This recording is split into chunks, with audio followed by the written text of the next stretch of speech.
नमस्कार शिक्षक साथियों, स्वागत है आपका एक बार फिर से आपके मनपसंद YouTube चैनल वी एजुकेटिव में। आज के वीडियो का हमारा टॉपिक है शिक्षा विभाग के अंतर्गत जितने भी शिक्षक साथी हैं व कर्मचारी हैं उनको विभाग की ओर से एचआरए की जो राशि दी जाती है क्या वह टैक्स के छूट के दायरे में आती है अथवा नहीं। यदि इनकम टैक्स में छूट के दायरे में आती है तो क्या पूरी की पूरी राशि छूट के दायरे में आएगी या उस राशि का कुछ प्रतिशत भाग ही छूट के दायरे में आएगा। तो आज के वीडियो में हम इन्हीं बातों पर डिस्कशन करेंगे। जो भी शिक्षक साथी पहली बार चैनल में आए हैं उनसे हमारी टीम का निवेदन रहेगा कि वे चैनल को अवश्य सब्सक्राइब करके रखें और बेल आइकन के ऑल में जाके क्लिक करें ताकि आने वाले जितने भी अपकमिंग वीडियोस हैं उनकी नोटिफिकेशन आपको सबसे पहले मिल पाए। तो हमारे मन में सबसे पहला प्रश्न यही आता है कि आखिर किस धारा व किस नियम के तहत एचआरए की राशि कर मुक्त होती है। तो इनकम टैक्स की एक धारा होती है सेक्शन 10(13)A जिसके तहत हम आकलन करते हैं। इसके कुछ नियम हैं। इसमें मुख्यतः 3 नियम होते हैं और इन 3 नियमों में तुलना की जाने पर सबसे जो कम राशि निकलती है वो एचआरए की राशि घटाने योग्य होगी। इसको हम एक एग्जाम्पल के ज़रिए भी समझेंगे, लेकिन पहले इन 3 नियमों को हम जान लेते हैं ये नियम कौन कौन से हैं। तो स्क्रीन के सामने ये नियम है। पहला नियम, विभाग की ओर से मिलने वाले एचआरए की सालाना वास्तविक राशि। जो ये सालाना का मीनिंग है तो ये एक वित्तीय वर्ष का मतलब होता है। इसमें 1 अप्रैल से 31 मार्च के बीच में जो विभाग की ओर से आपको एचआरए की राशि दी गई है। नियम 2, आपका जो बेसिक पे है सालाना प्लस डीए उसकी 50% राशि यदि आप 4 महानगरों में से किसी भी एक महानगर में रहते हैं, दिल्ली, बॉम्बे, कोलकाता या चेन्नई, और यदि आप इन महानगरों में नहीं रहते तो जो आपका बेसिक पे है और डीए है उसकी 40% राशि आप निकाल देंगे। और नियम 3 ये है कि जो आपने एक वित्तीय वर्ष में मकान मालिक को सालाना किराया दिया है उसकी राशि माइनस आपका जो बेसिक पे है और डीए है उसकी 10% राशि आपको निकालनी है। तो मकान मालिक को सालाना दिए गए किराए की राशि में से आप बेसिक पे प्लस डीए की 10% राशि को घटा देंगे। तो इन 3 नियमों में जो सबसे कम राशि आएगी वह एचआरए में छूट योग्य राशि होगी। इनकम टैक्स के दायरे में वह राशि नहीं आएगी। माना किसी शिक्षक साथी जिसकी ग्रेड पे 4800 है की वार्षिक आय बेसिक पे प्लस डीए। इस वार्षिक आय का मीनिंग है केवल बेसिक पे प्लस डीए से, और वार्षिक का मतलब एक वित्तीय वर्ष 8 लाख रुपया है और उसको प्रति माह विभाग के द्वारा 3850 रुपया यानी एक साल में 46,200 रुपया एचआरए की राशि दी जाती है तथा उसके द्वारा किराए के मकान में रहने की एवज में मकान मालिक को 8,000 रुपया प्रति माह यानी 96,000 रुपया एक वित्तीय वर्ष में दिया जाता है।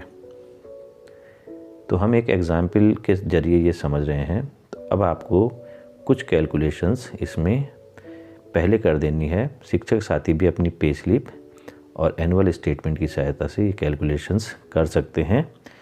जो विभाग द्वारा एक वित्तीय वर्ष में मिला एचआरए है वो 46,200 रुपये इसकी राशि है। मकान मालिक को जो दिया गया किराया है वो 96,000 रुपया आता है, क्योंकि 8,000 रुपया प्रति माह के हिसाब से एक वित्तीय वर्ष में 96,000 रुपया।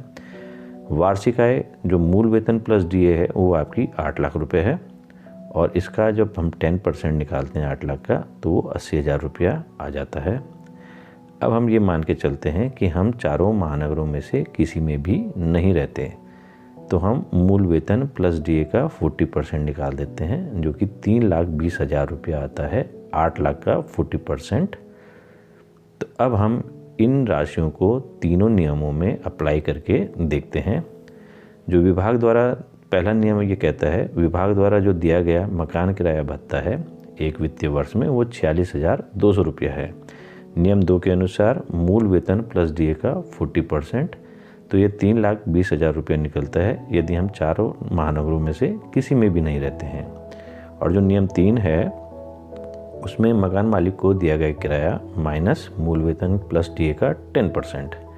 तो मकान मालिक को दिया गया किराया एक वित्तीय वर्ष में हमारा 96,000 रुपया था और आपका मूल वेतन प्लस डीए का जो 10% था वो 80,000 रुपये निकला है 8 लाख का। तो जब 96,000 में से 80,000 हम घटाते हैं तो 16,000 रुपया आता है। अब इन 3 नियमों में ये देखेंगे कि सबसे कम राशि कौन सी आती है। तो 46,200, 3,20,000 और 16,000 में सबसे कम राशि 16,000 रुपये निकलती है। तो सेक्शन 10 13A के तहत HRA पर छूट मिलने वाली राशि 16,000 रुपया राशि होगी।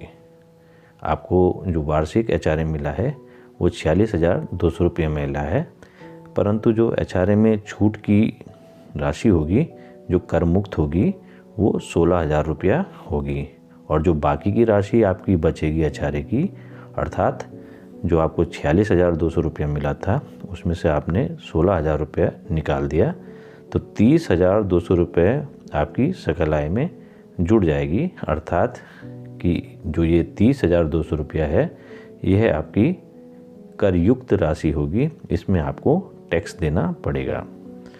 अब इन 3 नियमों में एक कन्फ्यूजन ये भी आता है कि जो सबसे अंतिम नियम है उसमें माना कभी ऐसा हो जाए कि जो हमने मकान मालिक को एक वित्तीय वर्ष में सालाना किराया दिया है जो उसकी राशि आपके बेसिक पे प्लस डीए के 10% से यदि कम आ जाए तो उस दशा में क्या होता है कि जब हम मकान मालिक को दिया गया किराए की राशि में से बेसिक प्लस डीए के 10% को घटाते हैं तो राशि नेगेटिव आ जाती है।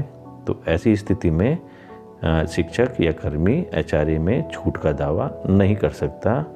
ऐसी स्थिति में वह शिक्षक या कर्मचारी HRA में छूट का हकदार नहीं होगा। इसको हम अगर शॉर्टकट रूप में समझना चाहे या संक्षेप में समझना चाहें तो हम इसको ऐसे भी कह सकते हैं कि यदि आपके द्वारा मकान मालिक को किराए की दी गई राशि आपकी बेसिक पे प्लस डीए के 10% से कम हो तो आप HRA की छूट का दावा नहीं कर सकते। अब HRA में छूट हेतु महत्वपूर्ण व ध्यान देने योग्य कुछ बातें हैं, हम उनको भी डिस्कशन करते हैं कि ये बातें क्या क्या हैं। जो सबसे पहला महत्वपूर्ण बिंदु है वह यह है कि जिन शिक्षक कर्मचारी साथियों को प्रति माह 3,000 रुपया या उससे कम मकान किराया भत्ता मिलता है और उनको 1 लाख रुपए तक प्रतिवर्ष मकान मालिक को दिए गए किराए हेतु साक्ष्य के रूप में किसी भी प्रकार के दस्तावेज की आवश्यकता नहीं होती यदि वे HRA में छूट के हकदार हैं तो। परंतु शिक्षक या कर्मचारी द्वारा यदि अपने मकान मालिक को एक वित्तीय वर्ष में दी गई किराए की राशि 1 लाख रुपए से अधिक हो तो उनको साक्ष्य के रूप में निम्न दस्तावेजों की आवश्यकता पड़ती है जो इनकम टैक्स डिपार्टमेंट कभी भी संबंधित शिक्षक या कर्मचारी से मांग सकता है। ये दस्तावेज इस प्रकार से हैं। पहला दस्तावेज मकान मालिक के पैन कार्ड की फ़ोटोकॉपी, दूसरा मकान मालिक द्वारा दी गई किराया प्राप्ति रसीद, तीसरा हो सके तो मकान मालिक को किराया ऑनलाइन या चेक के माध्यम से दे और चौथा यदि मकान मालिक के पास पैन कार्ड नहीं हो तो मकान मालिक द्वारा एक शपथ पत्र दिया जाएगा कि उनके पास फिलहाल पैन कार्ड नहीं है परंतु शीघ्र ही उनके द्वारा पैन कार्ड हेतु आवेदन कर दिया जाएगा। तो इन डॉक्यूमेंट्स की आवश्यकता पड़ेगी यदि आप HRA में छूट के दावा प्रस्तुत कर रहे हैं। दूसरी कंडीशन ये भी आती है कि जिन शिक्षक कर्मचारियों को 3,000 रुपया प्रति माह से अधिक मकान किराया भत्ता विभाग से मिलता है और यदि वे HRA में छूट का दावा करते हैं तो भविष्य में इनकम टैक्स विभाग द्वारा लिए जाने वाले साक्ष्य भी यही होंगे जो पूर्व में आपको दिखाए गए थे और ये स्क्रीन के सामने आपके वही साक्ष्य हैं चारों। इनकम टैक्स डिपार्टमेंट इन साक्ष्यों को आपसे कभी भी HRA में छूट के दावे हेतु मांग सकता है। कभी कभी ऐसी भी स्थिति आ जाती है कि जब हम शिक्षक या कर्मचारी अपने DDO को डिटेल देते हैं अपनी सेविंग्स के बारे में तो हम यदि HRA में छूट के हकदार हों और उस समय हम HRA की वो छूट वाली राशि का विवरण देना भूल गए हों तो क्या हम ऑनलाइन ITR भरते समय उस HRA की छूट राशि को अपनी सकल आय में से घटा सकते हैं अथवा नहीं। तो ये भी एक प्रश्न बहुत से शिक्षक साथियों द्वारा पूछा गया था। तो इसका आंसर है कि हाँ, बिल्कुल ITR भरते समय शिक्षक साथी अपनी एचआरए पर मिलने वाली छूट राशि को घटा सकता है यदि वह वास्तव में ही छूट के हकदार हो तो कई शिक्षक साथियों के मन में ये शंका बनी रहती थी कि फॉर्म 16 में उनका जो एचआरए में छूट की राशि है वो दर्शाई नहीं गई, तो ऑनलाइन ITR भरते समय क्या वे राशि को घटा सकते हैं अपनी सकल आय से? नहीं, तो वे वास्तव में घटा सकते हैं उसको। अब एचआरए के संबंध में कुछ चेतावनियाँ भी हैं, क्या करें और क्या ना करें। कई बार ऐसा होता है कि कुछ शिक्षक साथियों द्वारा जब वे अपना ITR ऑनलाइन फाइल करते हैं और यदि वे एचआरए में छूट के हकदार नहीं होते तब भी वे अपने एचआरए की पूरी राशि घटा देते हैं। उनका ITR प्रोसेस भी हो जाता है और कुछ समय पश्चात उनको बढ़ा हुआ रिफंड भी इश्यू हो जाता है। परंतु इनकम टैक्स डिपार्टमेंट ये कहता है कि जिन तथ्यों और साक्ष्यों के बेस पे आपने एचआरए में छूट का दावा किया और एचआरए में छूट ली, उन तथ्यों और दावों को आपको 7 साल तक अपने पास संभाल के रखना होगा। इनकम टैक्स डिपार्टमेंट कभी भी आपसे वे तथ्य और दस्तावेज आपसे मांग सकते हैं, तो कृपया शिक्षक साथी इस चीज़ को विशेष ध्यान दें। अब एक प्रश्न जाते जाते हम विद्वान शिक्षक साथियों के लिए भी छोड़ जाते हैं। कृपया इस प्रश्न का आंसर आप कमेंट बॉक्स में अवश्य दें। यदि पति पत्नी एक ही संस्था में कार्यरत हों या अनुरोध के आधार पर एक ही मुख्यालय के अलग अलग संस्थानों में कार्यरत हों, तो क्या दोनों मकान किराए भत्ते को लेने के हकदार होंगे?